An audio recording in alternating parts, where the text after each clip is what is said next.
Okay, and this replay is going to be my friend Jake playing under the account name King Legolas LOTR. What a pro! He's going to reference Lord of the Rings there, like the nerd that he is. And he's going to be playing Elf, and he's going to be up against this player I Can't Micro, who's going to be playing Orc. Assuming this is on the Azeroth solo ladder. The map is Twisted Meadows, and yeah, the replay name that I saved this under was Backdoor LOL, all caps. So I'm gonna assume it's gonna be some really funny trollish strat that he does, because usually those are the replays that we save and send to each other. So let's say my friend Jake has spawned at the top right spawn, and I Can't Micro has spawned at the top left spawn, and he is going to be going Blade Master here, as you can see, and my friend Jake is going to be going Priestess of the Moon. It looks like a Huntress build.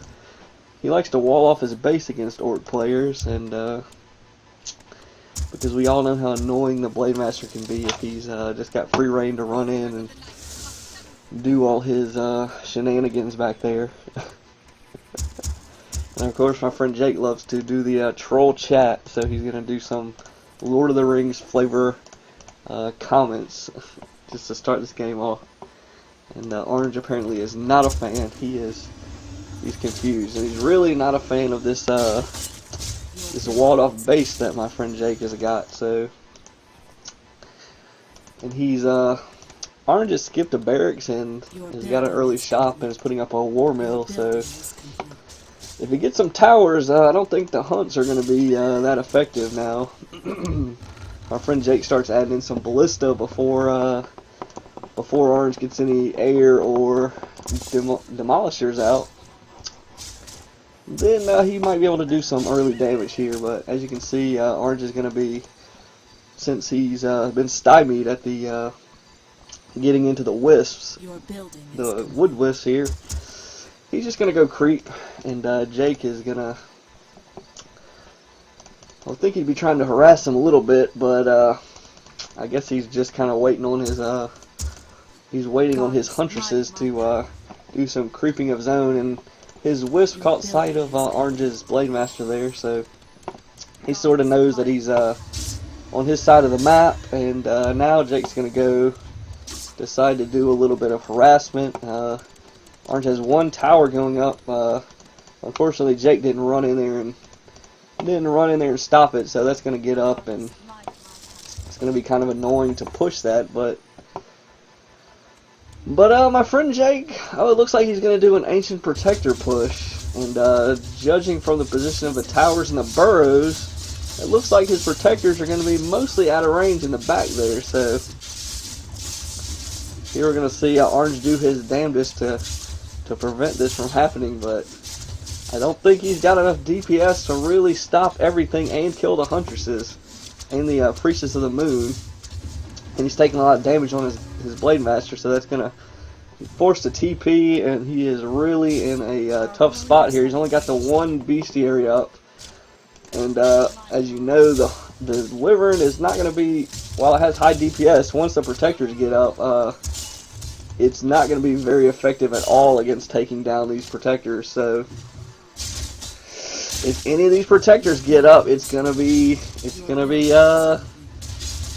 advantage Jake here, and it looks like he got them both up, and he's going to be repairing them, and this Wyvern is going to be completely useless. It's going to be free experience for Jake, and very, very creative turn of events here, creative use of the Protector push. He was able to get them up despite the tower because of the building layout here. So it's kind of a noobish looking base for Orange. So if this were Kodos Forsaken or some other more skilled Orc player, as you can see, Orange has about 200 peons going to his gold mine here. So while he's not going to be losing much gold production, let's say this game is pretty much done. He, for some reason, never decided to throw up a barracks even after seeing these protectors go up. He probably would have a decent chance if he would have just started a barracks as soon as he saw this happening. But since Demolishers pretty much beat Huntresses and Protectors, and they do enough damage to actually poke the Priestess of the Moon down a bit. So, but as you can see, he foolishly decides to just stick with the one bestiary, pumping out wyverns, wind riders, what have you. So, I mean, heck, even getting raiders would have given him a better chance against these protectors that have showed up in the back of his base. So, as you can see in the replay, it's pretty much game over here. This replay is almost over, and this was just mostly a test to see how this webcam mic and everything goes for the doing audio commentary. So yeah, it was a pretty funny, really funny idea. It's kind of really out of the ordinary to do a protector push in the back of an orc base. Again, Orange's base build really set it up to be more effective than it probably should have been.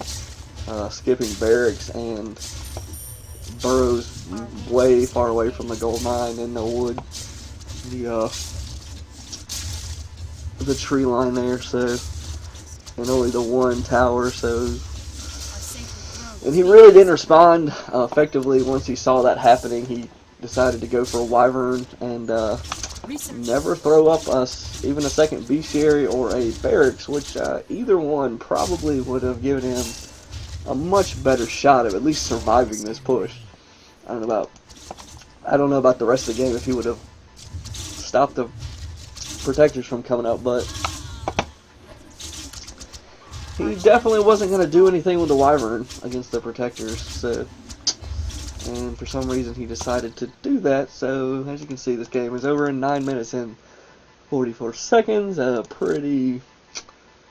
Despite having the level 2 heroes, both Blade Master and Shadow Hunter, against the level 1 Priestess and everything, yeah, it was pretty much a game over as soon as those protectors went up, because he made the foolish decision not to really counter them in any fashion. So he pretty much dropped the ball, which made that a pretty boring ending. But good job, Jake. Backdoored another one.